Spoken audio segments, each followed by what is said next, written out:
Chapter 1, The Doubt in the Dinner Conversation. I never saw it coming. We were at our kitchen table, the low hum of our refrigerator the only sound in the background. My husband, Mark, had just come in from work, took off his tie, and sat down opposite me. I was stirring the last spoonful of cereal before I looked up at him. "You know," he said, voice casual, "with the way things are going at your job, and how slow you are with finishing your degree. I'm worried you're just wasting your time with that degree." It felt like a punch in the gut. Because I had been so proud 2 years ago when I enrolled in the master's program at Westfield University. I envisioned the stage, a robe, the applause, my parents standing, my sister hugging me at the end. I saw a future where I'd step up, and finally, after the years of hard work, I'd be recognized, but at that moment, I didn't see any of that. I saw him. His face neutral, calm, as though this was nothing more than idle commentary. I forced a smile. "Maybe," I said. "But I'm still going. It matters to me." He nodded. "Okay, if it matters. Just, don't get too attached to that fantasy." And just like that, the bubble of hope I'd inflated inside me deflated a little. Because if he didn't believe in it, how could I? 4 months before that dinner, I'd been juggling a freelance job, coursework, and the endless loop of emails from professors. My nights had become sacred, early hours in the library, reference books stacked on my coffee table, drafts and revisions, and that nagging feeling that maybe I'd bitten off more than I could chew. Still, each time I opened my laptop and logged into the online portal, I reminded myself of the reason. I wanted to prove that I belonged. I wanted to show my younger sister that our family's expectations didn't define me. She already had an easy job at home, with praise and applause for showing up. Meanwhile, I had chosen this long, winding road. So that dinner became a turning point. Not dramatic, no raised voices, no tears. Just the quiet assertion of doubt. And I realized, this wasn't just about the degree. This was about respect. This was about being allowed to try. In the weeks that followed, I kept hearing those words in my head, "You're wasting your time with that degree." I heard them in the car, I heard them while typing papers at 2 a.m., I heard them while my sister bragged about her promotion. Each time I heard them I asked myself, what if he's right? But then another thought would creep in, what if he's wrong? And with that thought, I started to shift. Quietly, I asked for an extension on one paper, met with a professor after class, tried harder in group assignments. I began to show up even when I didn't feel like it. Not for anyone else, really, but for me. Little did I know that the dinner conversation was just the opening act. Something much bigger was coming. Chapter 2, The Day He Didn't Come. Graduation was set for June 5th. I circled the date in my planner with a red marker, added a countdown widget to my phone, and even made a vision board with photos of a stage, a black robe, and a tiny quote in the center, "I did this for me." As the day drew closer, I sent Mark the details, the venue, the time, which row he could find me walking down. I bought a new dress for the reception, planned dinner at a small restaurant afterward, and reminded him at least 5 times. He nodded each time with that same neutral look. "Right," he'd say. "I'll see if I can get out of the office." The night before graduation, I barely slept. I kept playing my speech in my head. Yes, I'd been selected to give a short graduate address. It was just 5 minutes, but it felt like everything I'd been working toward would condense into that moment. That morning, I got dressed in silence. I looked at myself in the mirror and barely recognized the woman staring back. Older, more tired, but stronger. I had earned every wrinkle under my eyes that I left the apartment at 8:15 a.m. The ceremony started at 9 o'clock. Mark wasn't awake when I left. I stood for a moment at our bedroom door, looking at the rise and fall of his chest, waiting for a sign that he might stir. He didn't get in the car. I tried not to think about it. Maybe he'll meet me there. Maybe he's planning a surprise. I clung to every possible excuse to avoid the obvious, but when I arrived, took my seat, and scanned the audience, his chair was empty and my family wasn't there either. My parents had said they couldn't take the time off, and my sister had simply said, "You already got your diploma in the mail, right? So what's the point of the ceremony?" I sat among classmates hugging their children, parents, husbands, wives. A few rows behind me, someone held up a sign that said, "We're proud of you, Rachel." I smiled. I didn't know who Rachel was, but I wished, for a second, that I were her. The speaker called our names one by one.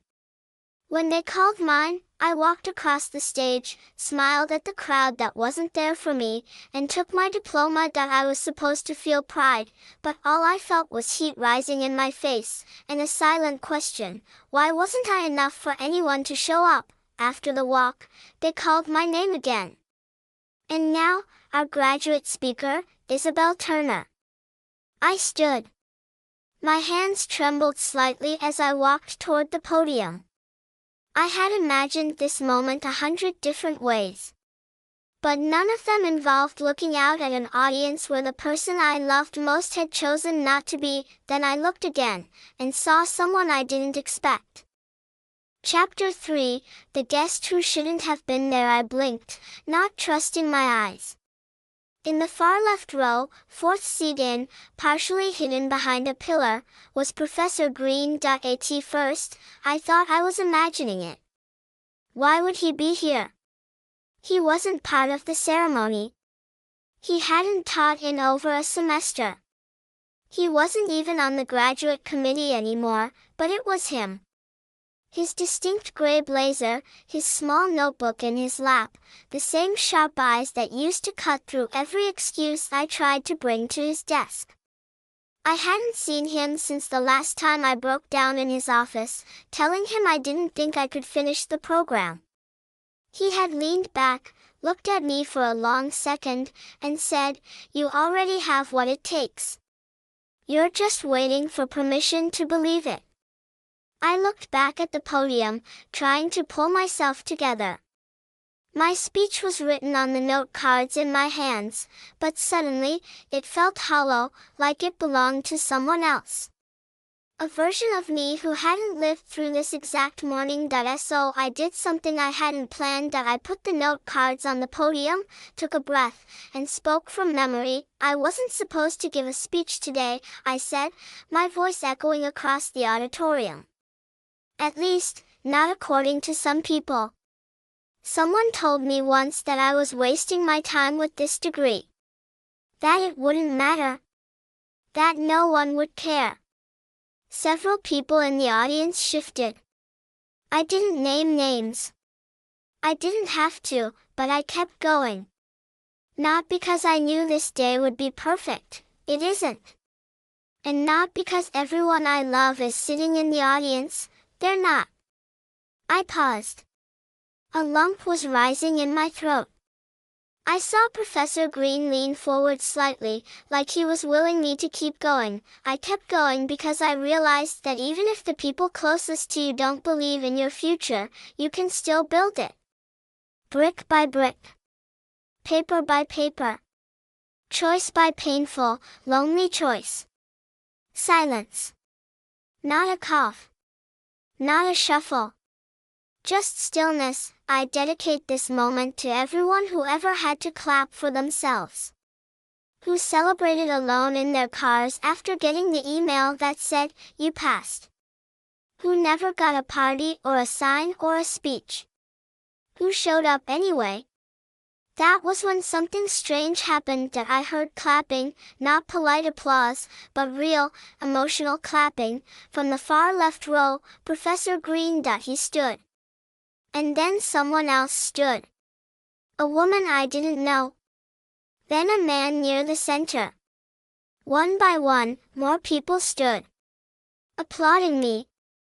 Not because I had the loudest supporters, but maybe because I had none. And they saw that, and then, as I stepped back from the podium, something, or rather, someone, caught my eye by the auditorium door. It was marked "My husband, late." His shirt half-buttoned. His expression unreadable, and he had just heard everything. Chapter 4, The Conversation in the Parking Lot. The ceremony ended with polite applause and a wave of camera flashes. I shook hands with two classmates, gave a smile I didn't feel, and started making my way out the side exit, away from the crowd. I needed air. Mark caught up with me just as I reached the parking lot. "Isabel," he said, breathless. "Wait." I stopped but didn't turn around right away. The air felt thick, like it didn't want to move around me. Finally, I turned. "You heard it," I said flatly. "All of it?" He nodded, slightly out of breath. "I did. I was late. I overslept. I didn't think, you didn't think it mattered." That landed heavier than I expected. He looked down, shoved his hands in his pockets like a guilty teenager. "I thought you were being dramatic about the whole thing." "I didn't realize, Mark," I interrupted, my voice sharper than I intended. I stood up there alone. And the only person who showed up for me was someone who didn't owe me anything. He looked up, eyes glassy. "You're right. I didn't show up. I didn't even try to understand what this meant to you." I laughed bitterly. "You didn't even need to understand it. You just needed to be there. Physically. That's it. You failed the easiest part." He opened his mouth to speak, but I wasn't done. "You said I was wasting my time. You said it like you were doing me a favor. But the truth is, you just didn't want to imagine me growing beyond the version of myself you're comfortable with." That stunned him. He blinked. Once. Twice, then, quietly, "I didn't know you felt that way." I looked at him then, not as my husband, not even as a man I'd loved, but as someone who simply chose comfort over courage.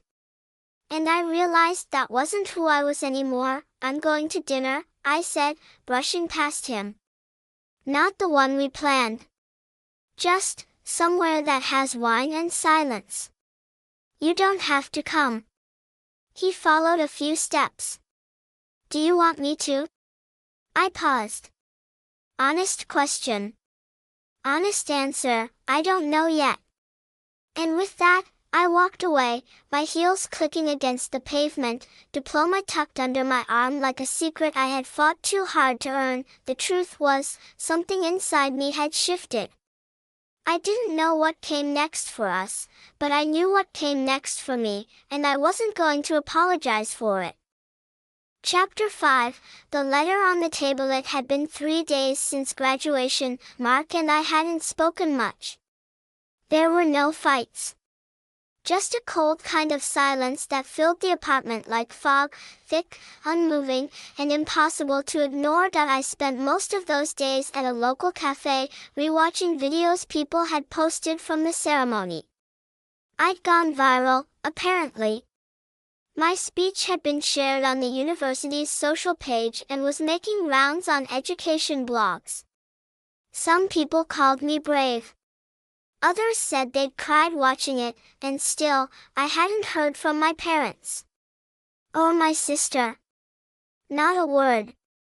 The silence stung, but in a way, it confirmed what I'd always known. Some applause never comes, no matter how loud your achievement. On the morning of the fourth day, I came back home and found a single sheet of paper on the dining table. It was a letter. From Mark. Isabel, I don't know if I deserve to say this, but I need to try. You're right. About everything. I thought your degree threatened something in me, my sense of control, of who we were as a couple. I thought that if you succeeded in something I didn't understand, I'd be left behind. That you wouldn't need me anymore. So I minimized it. I called it a waste, because I didn't want to admit I was afraid of you growing. But I saw your speech. I saw you on that stage. I heard what you said. And I finally saw the woman you've become. I don't know if we'll make it through this. And if we don't, I want you to know, I was wrong. Deeply wrong.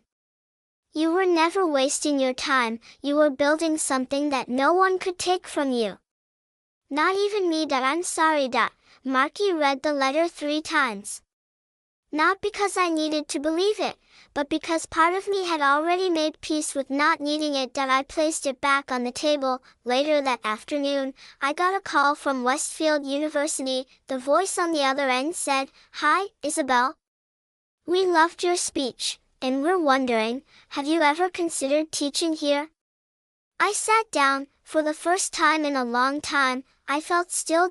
Epilogue. I started teaching 2 semesters later, Intro to Critical Thinking and Social Ethics. Sometimes, I tell my students about that day, not all the details, but just enough.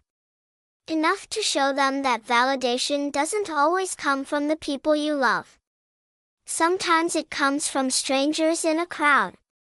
Sometimes it comes from inside yourself. And every year, when graduation season rolls around, I sit in the front row and clap the loudest, because I know how much that applause means, especially when you had to earn it alone.